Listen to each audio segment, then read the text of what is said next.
గురువందనం. ఈ కథ మీకోసం. రమేష్ హైదరాబాదులో సాఫ్ట్వేర్ ఉద్యోగం చేస్తున్నాడు. ఒకరోజు తన స్కూల్ స్నేహితులు ఫోన్ చేసి, టీచర్స్ డే రోజు మన ఊరిలో మన స్కూల్ టీచర్స్కి సన్మానం చేద్దామని చెప్పారు. రమేష్ ఆ కార్యక్రమానికి తప్పకుండా వస్తానని చెప్పాడు. అలాగే అందరూ అనుకున్నట్లు సెప్టెంబర్ 4వ తేదీనే ఊరికి చేరుకున్నారు.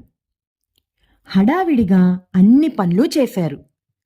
సన్మానానికి కావలసిన సామాన్లు, ఇన్విటేషన్లు పంచడం అన్నీ చేసేశారు. ఇక రమేష్ కూడా ఆ రోజు ఉదయానికే వాళ్ళ ఊరు వచ్చాడు.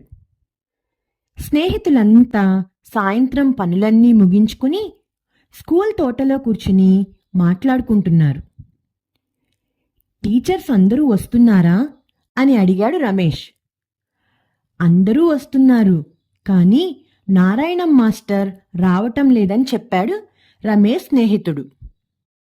రమేష్కి నారాయణం మాస్టర్ అంటే చాలా ఇష్టం. ఆయన చెప్పిన మ్యాథ్స్ వల్లనే తను ఐఐటిలో చదవగలిగానని రమేష్కి నమ్మకం. అందుకే ఆయనంటే చాలా గౌరవం. నారాయణం మాస్టర్ గారు అని వినగానే కారణమేమిటని రమేష్ అడిగాడు. వెంటనే తన స్నేహితుడిలా అన్నాడు. మాస్టారు పక్కనే ఉన్న ఊరి స్కూల్లో ప్రిన్సిపల్గా చేసి రిటైర్ అయ్యి అక్కడే స్థిరపడ్డారట.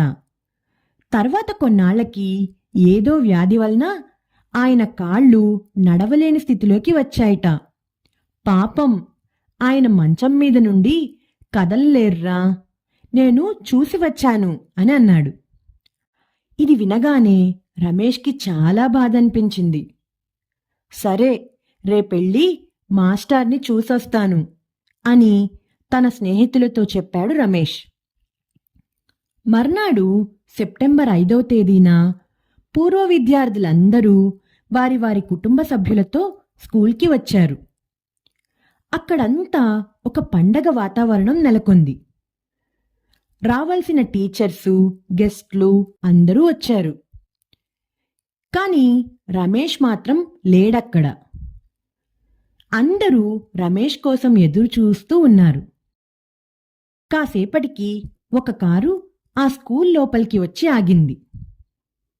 ఎవరొచ్చారా అని అందరూ కారు వైపు చూడసాగారు. అందులో నుండి ముందు రమేష్ దిగాడు. తర్వాత నారాయణం మాస్టర్ని 2 చేతులతో ఎత్తుకుని కారులోంచి బయటకు తీసిన ఎలక్ట్రిక్ వీల్ చైర్లో మాస్టర్ గారిని కూర్చోబెట్టి స్టేజ్ దగ్గరికి తీసుకుని వచ్చాడు.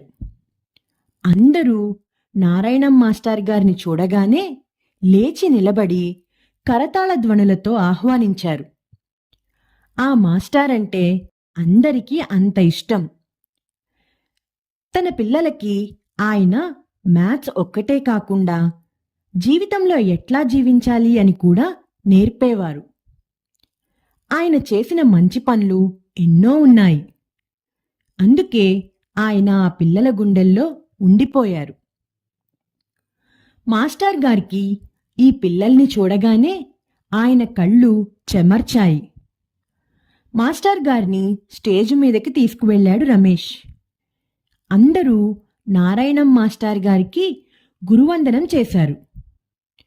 ప్రస్తుతం ఆ స్కూల్లో చేస్తున్న టీచర్లు కొంతమంది నారాయణం మాస్టర్ గారి పూర్వ విద్యార్థులున్నారు.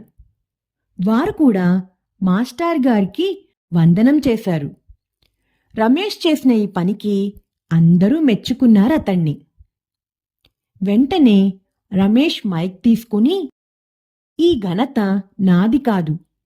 ఇట్లాంటి విషయాలు నేను మాస్టర్ గారి నుండే నేర్చుకున్నాను. చిన్నప్పుడు స్కూల్కి పుస్తకాల బరువుతో నడుస్తూ వస్తుంటే నా బాధ చూడలేని మాస్టర్ గారు నన్ను తన సైకిల్ ఎక్కించుకుని స్కూల్కి తీసుకువచ్చేవారు. నేను అంత దూరం నుండి వచ్చి చదువుకున్నానంటే అది మాస్టర్ గారి దయవలనే అని రమేష్ ధారాళంగా వస్తున్న కన్నీటిని ఆపుకుంటూ మాస్టార్ని పట్టుకుని ఏడ్చేశాడు. ఇది కదా అసలైన గురువందనం అనుకున్నారు అందరూ. నారాయణం మాస్టర్ ఆ రోజంతా అక్కడే పిల్లలతో గడిపారు. సాయంత్రానికి రమేష్ ఇంకా కొంతమంది స్నేహితులు మాస్టర్ గారిని ఇంటి దగ్గర దింపారు.